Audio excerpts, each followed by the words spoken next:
Hello दोस्तों, स्वागत है आप लोग को।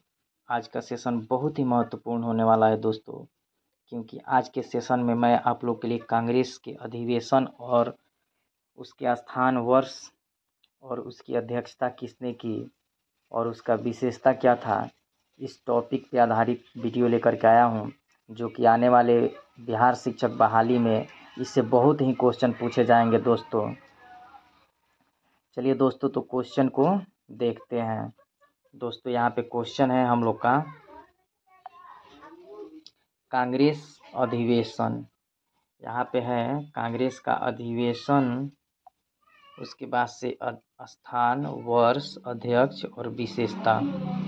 तो दोस्तों जो पहला कांग्रेस का अधिवेशन यहाँ पे हुआ है, तो स्थान पूछा जाएगा तो बम्बई, यानी कांग्रेस का पहला अधिवेशन जो है बम्बई में होता है।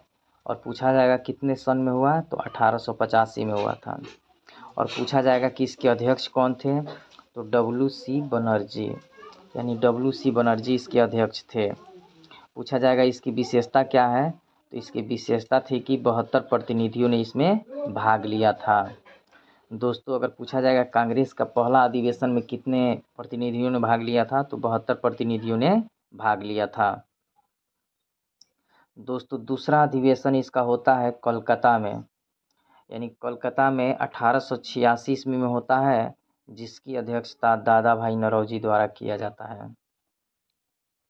और तीसरा जो है अधिवेशन मद्रास में होता है, जिसका 1887 में, यानी मद्रास में 1887 में तीसरा अधिवेशन होता है। इसकी अध्यक्षता बदरुद्दीन तैयब जी के द्वारा की जाती है। और उस समय प्रथम मुस्लिम अध्यक्ष, यानी पूछा जाएगा कि प्रथम मुस्लिम अध्यक्ष कौन थे, तो बदरुद्दीन तैयब। इसके बाद से है दोस्तों चौथा कांग्रेस का अधिवेशन। चौथा कांग्रेस का अधिवेशन जो है इलाहाबाद में होता है और 1888 ईस्वी में होता है।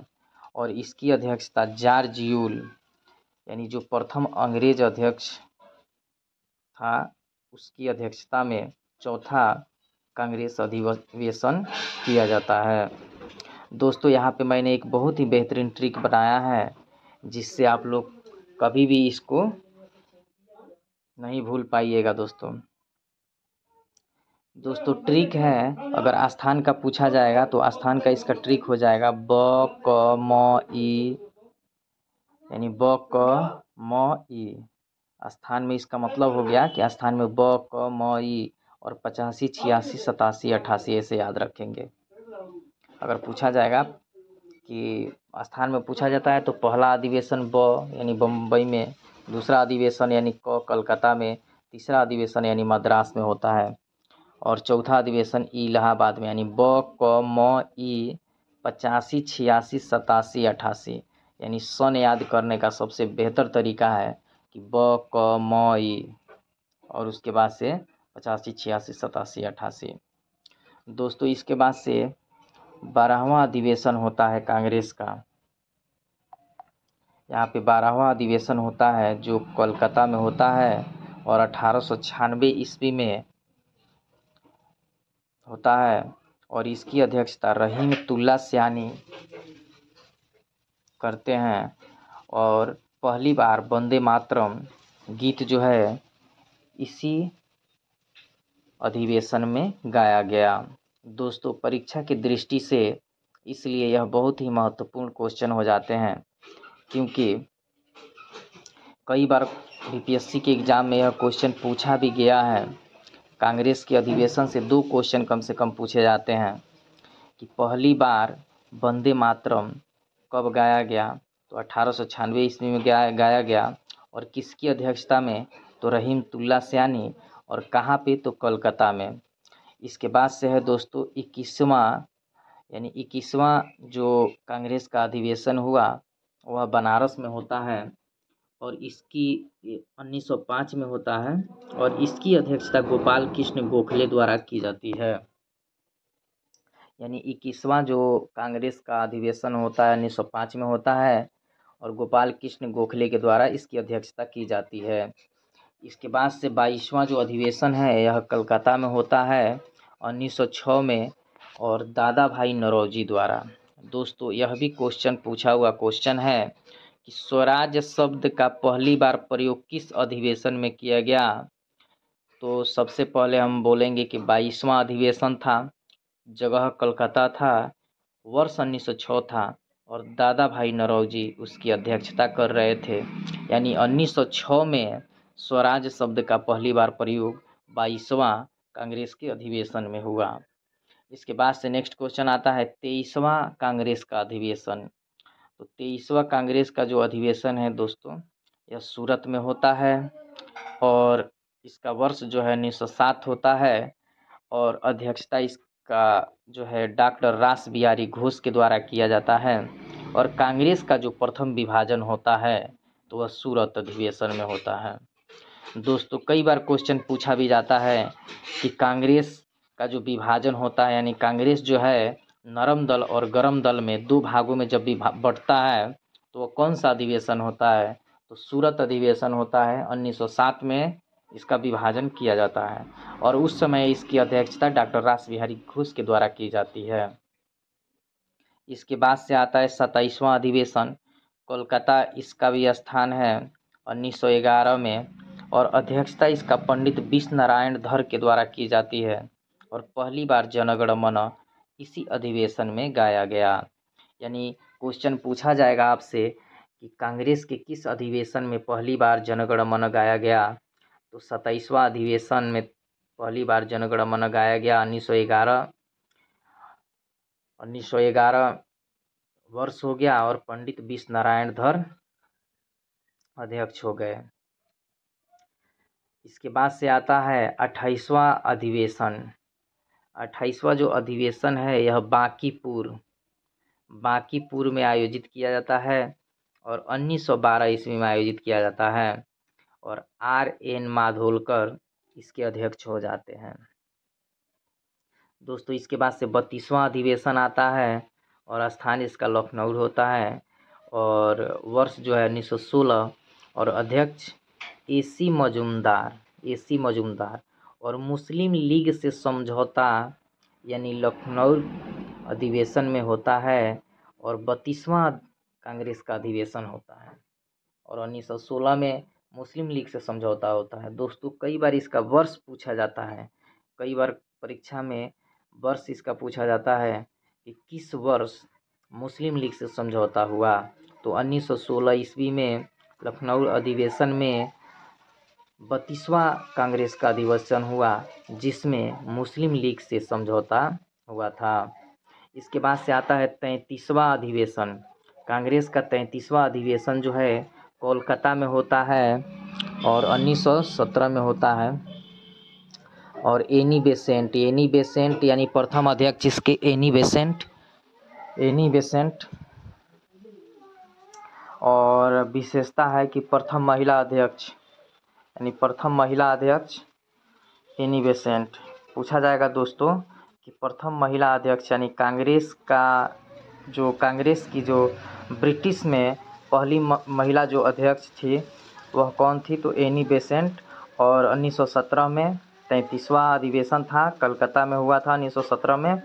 इसके बाद से 40वां अधिवेशन आता है जो बेलगांव में इसका अधिवेशन होता है और उस समय 1924 में होता है और इसका अध्यक्षता महात्मा गांधी द्वारा किया जाता है।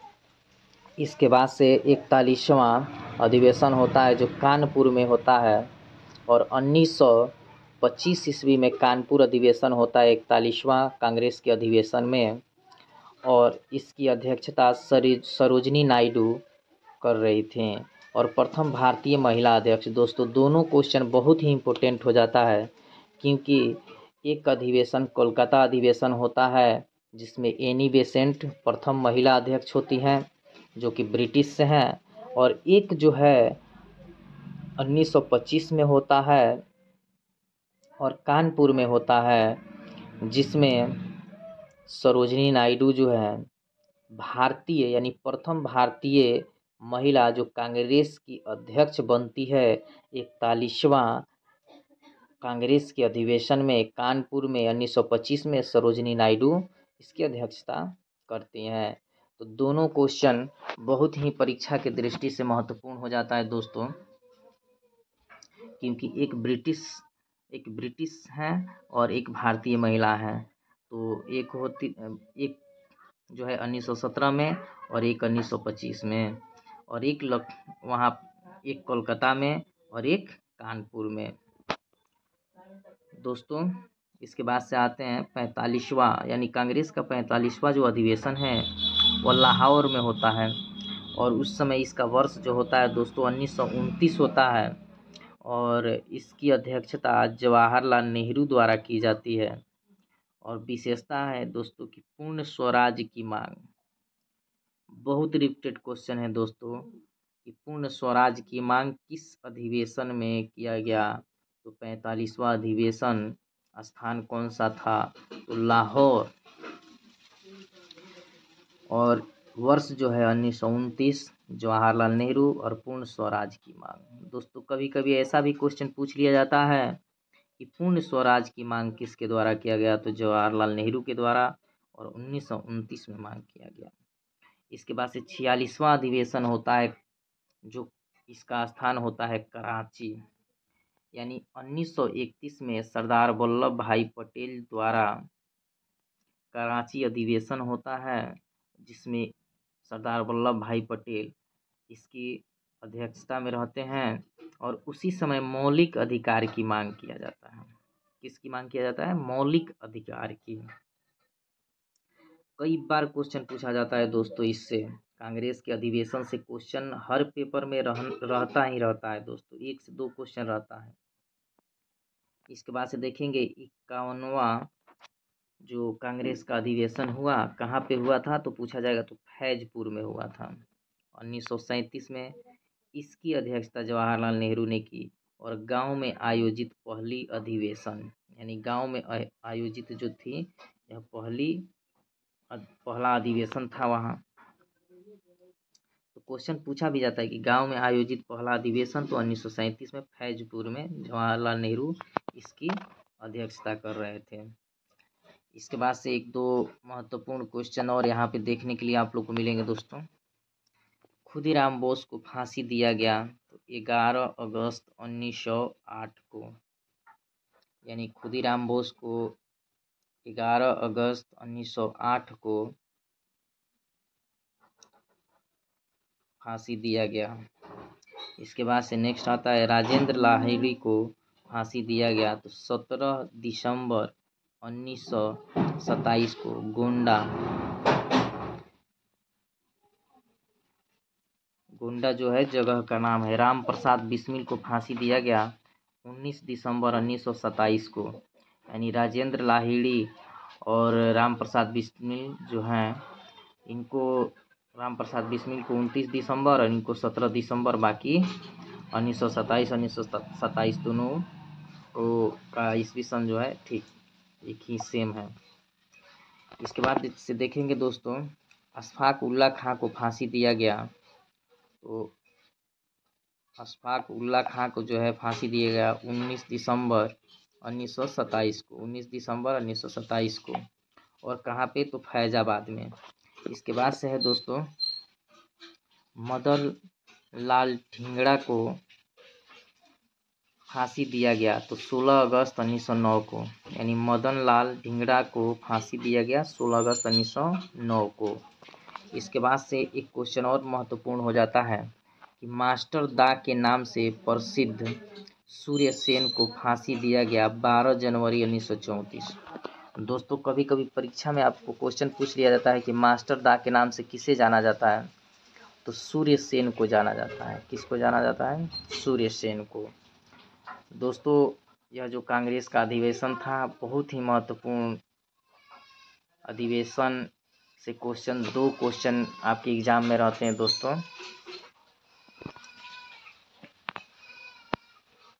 इसके बाद से कुछ और क्वेश्चन है यहाँ पे हिस्ट्री का देखेंगे दोस्तों हम लोग। यहाँ पे क्वेश्चन है हम लोग का कि भारत छोड़ो आंदोलन का प्रस्ताव कांग्रेस द्वारा स्वीकार किया गया तो 8 अगस्त 1942 को, यानी कांग्रेस द्वारा स्वीकार किया गया भारत छोड़ो आंदोलन 8 अगस्त 1942 को। इस आंदोलन की शुरुआत जो है 9 अगस्त 1942 को हुआ। इस आंदोलन में गांधी जी ने करो या मरो का नारा दिया। दोस्तों कई बार क्वेश्चन पूछा गया है कि करो या मरो का नारा कब दिया गया, तो भारत छोड़ो आंदोलन के दौरान गांधी जी के द्वारा दिया गया। इसके बाद से ऑपरेशन जीरो आवर का संबंध किससे है, तो भारत छोड़ो आंदोलन से है।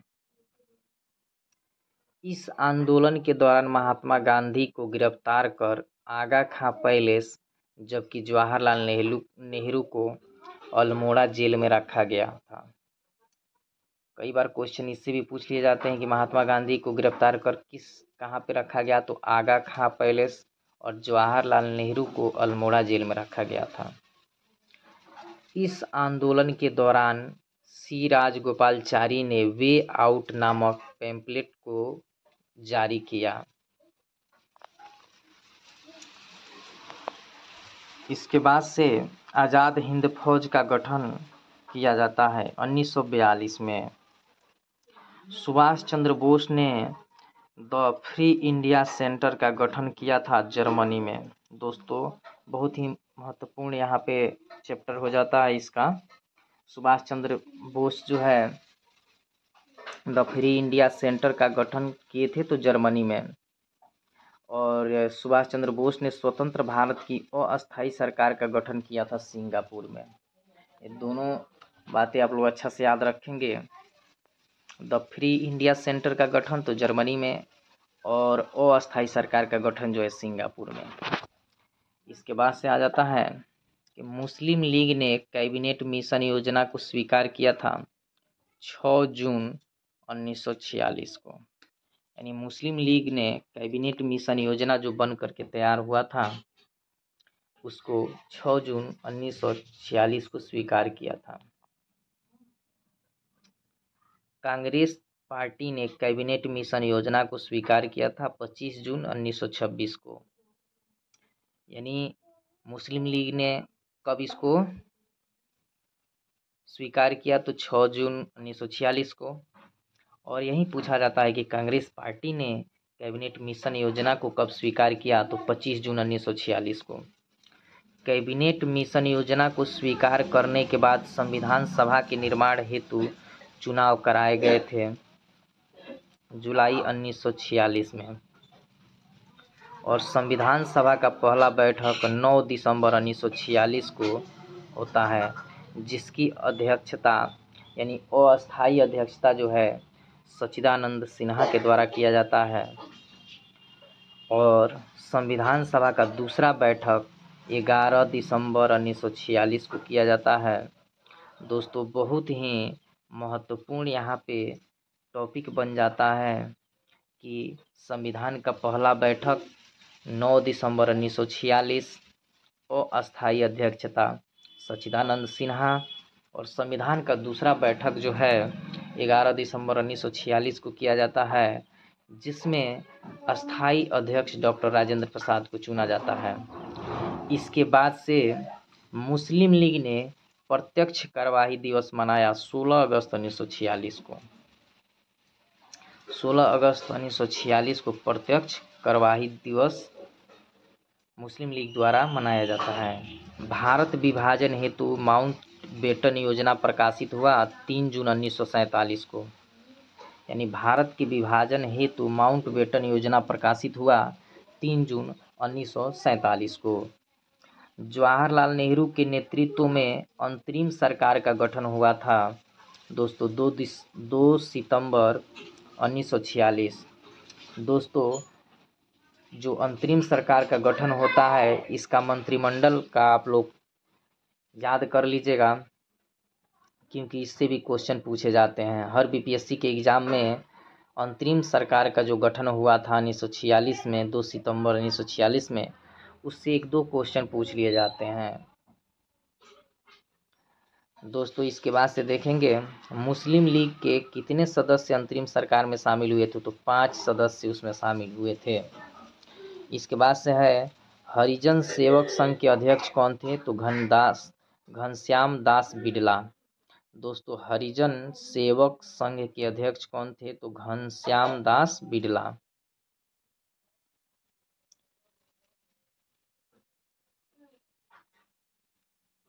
इसके बाद से देखेंगे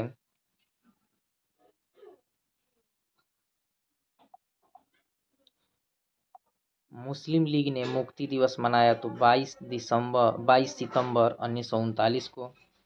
और खिलाफत आंदोलन का शुरुआत किया गया तो अली बंधु के द्वारा। और इसके बाद से पूछा जाएगा बांटो और छोड़ो का नारा दिया था तो कराची अधिवेशन में 1943 में। और अभी एक टॉपिक बताए थे दोस्तों कि करो या मरो का नारा किसके द्वारा दिया गया और कब दिया गया, तो गांधी जी के द्वारा दिया गया। और कब दिया गया, तो भारत छोड़ो आंदोलन के समय दिया गया। और ऑपरेशन जीरो आवर का संबंध किससे है, तो भारत छोड़ो आंदोलन से है। दोस्तों आई होप कि मेरा वीडियो आप लोग को अच्छा लगा होगा। वीडियो अच्छा लगा हो वीडियो को लाइक शेयर और सब्सक्राइब करें दोस्तों, ज़्यादा से ज़्यादा शेयर करें ताकि जब भी मैं नेक्स्ट में वीडियो बनाऊं तो उसका नोटिफिकेशन मिलता रहे। दोस्तों वीडियो को लाइक भी करिए, शेयर भी करिए और सब्सक्राइब भी करिए। मिलेंगे नेक्स्ट वीडियो में, तब तक के लिए जय हिंद दोस्तों।